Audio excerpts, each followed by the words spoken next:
Bonjour à tous et bienvenue dans l'entretien de France 24 avec aujourd'hui l'un des écrivains algériens les plus connus, Yasmina Khadra, bonjour. Bonjour. Vous êtes l'auteur de L'Attentat, Les Sirènes de Bagdad, Les Hirondelles de Kaboul, des best-sellers vraiment très très fameux. Merci d'être avec nous aujourd'hui. Beaucoup d'intellectuels arabes ont salué ce vent de liberté qui souffle sur le monde arabe ces dernières semaines avec la Tunisie, maintenant l'Égypte et demain peut-être d'autres pays, avec un peu d'appréhension aussi et des craintes pour l'avenir. Mais il semble que les fondamentaux qui nous ont servi à analyser la vie politique de la région sont en train de changer radicalement et rapidement. Avec l'émergence de la société civile, peut-être on a dit aussi l'émergence de l'individu dans le monde arabe, l'individu qui ne s'identifie à aucune organisation et même à aucun leader, ce qui peut être d'ailleurs une des faiblesses de ces mouvements pour la démocratie. D'abord, j'ai envie de vous demander très simplement ce que vous ressentez face à ces événements. Un grand soulagement et puis il ne faut pas parler de liberté parce qu'on ne l'a pas encore atteinte. Moi je préfère parler de l'éveil, c'est plus important encore parce que à quoi ça sert d'avoir une liberté et puis ne plus savoir quoi en faire. C'est l'éveil qui est important. On voit maintenant que les peuples arabes se sont rendus compte que la vraie force d'une nation, elle est en eux, et non pas dans un pouvoir ou dans une idéologie. C'est ça. Alors l'éveil de quoi? De quelle valeur? De quel sentiment? Le sentiment d'avoir un mot à dire. C'est-à-dire, on n'est plus un cheptel, on n'est plus des masses dociles, domestiquées, assujetties, mais on est aussi une volonté de changement, une volonté d'émancipation, une volonté de liberté.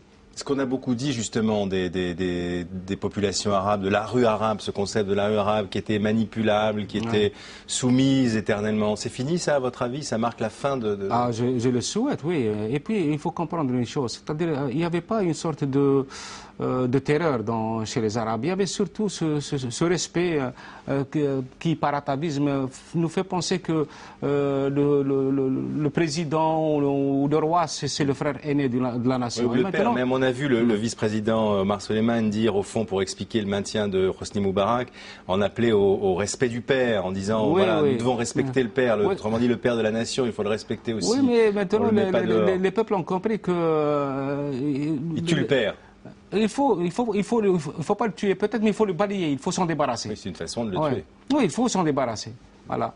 Et je crois que ce qui est un peu navrant, c'est que cette colère formidable, ce soulèvement extraordinaire, n'a pas les acteurs qui sont capables de le porter jusqu'à la révolution. Parce qu'on est encore au stade de soulèvement. Comment est-ce que vous expliquez justement cette absence de leader? Je disais tout à l'heure, par exemple, Mohamed El Baradei, dont on a dit qu'il pouvait être un leader complètement silencieux depuis 2 jours. Ah non, parce qu'il a été convoqué par l'ambassade américaine et on lui a dit de se taire.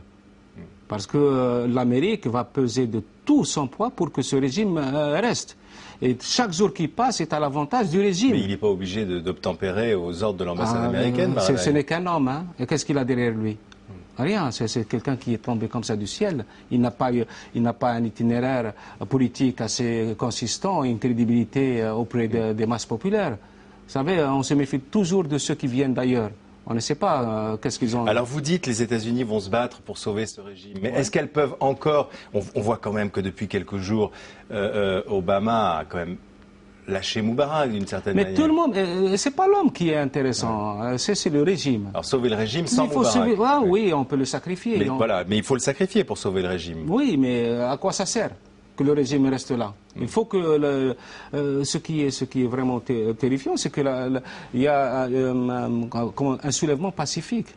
Et le régime, c'est un instrument c'est l'instrument par excellence de la violence et de la répression. Et ces deux attitudes ne peuvent pas cohabiter. Est-ce qu'on peut encore parler du régime, dire le régime? Est-ce qu'il ne vous semble pas qu'il y a peut-être des débats à l'intérieur du régime entre plusieurs... Il n'y a pas de débat. Non. Toutes les concessions ne sont que des pièges. Il faut que les Égyptiens sachent qu'on n'a pas à négocier avec ce régime. Il faut qu'ils partent. Il faut éradiquer la trace de ce régime. C'est la seule façon pour les Égyptiens de renaître à un jour meilleur. Et alors derrière, qu'est-ce qu'on fait alors? Justement, le problème est là. Il y a un vide derrière. C'est ça. Maintenant, les gens qui sont dans la place, qu'est-ce qu'ils disent? Moubarak dehors. Mais personne n'envisage ce qui pour moi, ce n'est pas la panacée, le départ de Moubarak. C'est ce qu'il faut faire après son départ, après la chute du régime. Et c'est là où... Qu'est-ce qu'on fait? On met un comité d'insurrection à la place avec le dernier type venu? Il faut s'organiser. Maintenant, c'est maintenant qu'il faut s'organiser. Il faut trouver des leaders parce que cette masse, elle a besoin de logistique, elle a besoin, parce que les gens sont dans la rue, il n'y a rien. L'économie est à l'arrêt, les gens ne touchent plus leur salaire, certains commencent à crier famine. Donc il faut, comment dirais-je, prendre en charge cette colère et lui donner une orientation précise.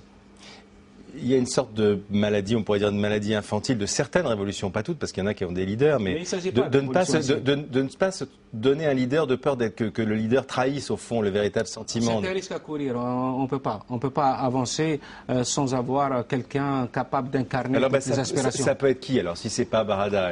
C'est aux Égyptiens de trouver, moi je ne connais pas. Vous savez, pendant des années... ils ne vont pas installer des urnes. Pendant des années, les régimes ont fait table rase de tout ce qui est conscience, intellectuelle, crédible. Ils ont même diabolisé les voix sincères. Et même, ils ont permis à l'intelligentsia de se retourner contre les seules voix qui sont capables de porter leur message. Donc cette détestation, cette jalousie, cette prédation n'a pas permis au peuple de réaliser qu'ils ont aussi des gens qui sont capables d'être... Qu'est-ce que vous diriez de la Tunisie alors? Que le mouvement s'est arrêté au milieu, que c'est un mouvement qui est encore en cours? J'espère que écoutez, moi ce que Ben Ali avait la chance d'être peut-être le plus grand président arabe de l'histoire. Il avait devant lui un peuple magnifique. Les Tunisiens, c'est un peuple débonnaire, non violent, intelligent, moderne, émancipé. On dit ça aussi des Égyptiens. Hein. Oui, il est intellectualisé, mais il est violent, le peuple tunisien. Il est très violent. Mais égyptien. Mais les Tunisiens, c'était du pain béni pour Ben Ali. Mais, comme je l'ai écrit dans El País aujourd'hui, la gloire ne fait frémir que les âmes qui en sont dignes. Ce n'étaient pas des gens qui étaient capables d'honorer toute la confiance que les gens ont placée en eux. Et ils se sont découverts leur véritable nature. C'est-à-dire la prédation, cette existence de seigneur. Ben Ali a été balayé, mais pas le régime. Ah, le régime est là, et c'est pour ça que les Tunisiens, ils sont très vigilants, les Tunisiens. Et jusqu'à présent, ils n'ont accepté aucun gouvernement.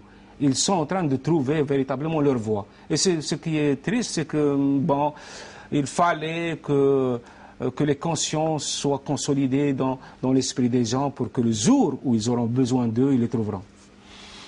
Et après, Yasmine Khadra, alors on pense à votre pays, l'Algérie. Il y a quelques signes d'ouverture, mais alors c'est le prochain sur la liste? Non, je ne pense pas, parce que nous, les Algériens, on n'a pas attendu que les Tunisiens et les Égyptiens sortent dans les rues. Nous, notre soulèvement, on l'a opéré il y a 23 ans. Mais pourquoi je suis un petit peu triste. Il y a 23 ans, attendez, je fais... En octobre 1988. En octobre, il y a eu 500 morts, 2 milliers... Mais qu'est-ce qui a changé? Le problème, c'est que ce soulèvement, comme celui d'aujourd'hui, n'était pas porté par des acteurs identifiés et éclairés. Donc, il n'y avait pas une feuille de route. Non. Écoutez, c'est le régime lui-même qui a dit, bon, moi, il n'y a pas de corruption en Algérie, il n'y a pas de kleptocratie, il n'y a pas de... Bon, voilà. La corruption, elle est terrible, mais je suis en train de vous expliquer pourquoi notre soulèvement d'octobre 88 a failli. Parce qu'il n'avait pas les acteurs qui étaient capables de le porter. Alors on peut y revenir, il peut se repasser à nouveau soulèvement qui Écoutez, l'Algérie a traversé d'abord une guerre de 10 années, une décennie terrible qui se poursuit. Il y a encore des soubresauts terroristes dans notre pays. Je pense que le peuple... pour le moment, il n'est pas prêt à sombrer de nouveau dans la violence. Alors justement, ce danger islamiste... Hein, non, il n'y a pas... Non, mais je veux dire, ça a servi pendant très longtemps de repoussoir à toute démocratisation, en disant, attention, dans le monde arabe, ça ne fonctionne pas comme ça. Si vous mettez la démocratie, regardez ce qui s'est passé en Palestine, regardez ce qui s'est passé avec le fils en Algérie, vous aurez les islamistes. On a l'impression que... ça ne vaut plus ni pour la Tunisie ni pour l'Égypte, en tout cas pour l'instant, d'après ce qu'on voit. L'expérience algérienne a éveillé beaucoup de gens à cette catastrophe. Voilà. Et les gens ne sont pas tellement fascinés par le discours et la rhétorique intégriste. Ils ont vu ce qui s'est passé en Algérie. Finalement, c'est le peuple qui a été perdant, c'est personne d'autre.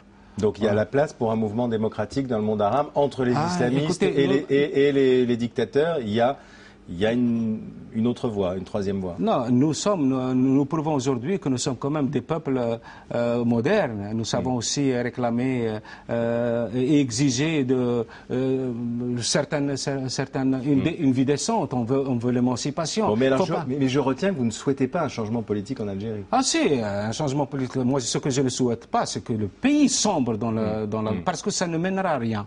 Le changement, il est souhaité. Il est souhaité à travers tous les peuples arabes. Mais comment est-ce qu'il peut arriver sans une révolution de ce type-là? Qu'est-ce que je suis en train de vous dire? En Algérie, non, c'est pas possible.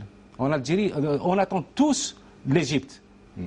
L'Égypte sera le modèle. Si jamais le soulèvement égyptien atteignait la révolution, le modèle égyptien va être copié par tous les peuples arabes. Donc si Moubarak s'en va, Bouteflika devra s'en aller. Bouteflika devra s'en aller. Je ne sais pas. Vous êtes en train de me dire ce que l'impensable. Si vous dites que c'est le modèle qui va être appliqué. Oui, c'est exactement ça. C'est le modèle égyptien. Mais le problème, c'est que le régime de Moubarak ne se laissera pas faire. Les Américains ne voudront jamais que ce régime disparaisse, et le peuple est obligé de passer par la violence. Il est obligé. Et il connaîtra exactement la violence. Vous êtes pessimiste. Vous pensez ce qu'on voit aujourd'hui, une manifestation qui redevient pacifique, ça ne durera pas? Non, je ne sais pas. Côté seul Dieu sait, ou seule la nature pour les athées. Moi, je ne sais pas. Je sais que cette manière de protester n'amènera à rien. Chaque jour qui passe, c'est au profit du régime. Il faut que la foule aille chasser par elle-même ces despotes. Merci Yasmina Khadra, voilà. Merci d'avoir été avec nous pour commenter cette actualité brûlante, palpitante. Merci. D'autres informations, vous restez sur France 24 pour suivre les derniers développements, en particulier en Égypte.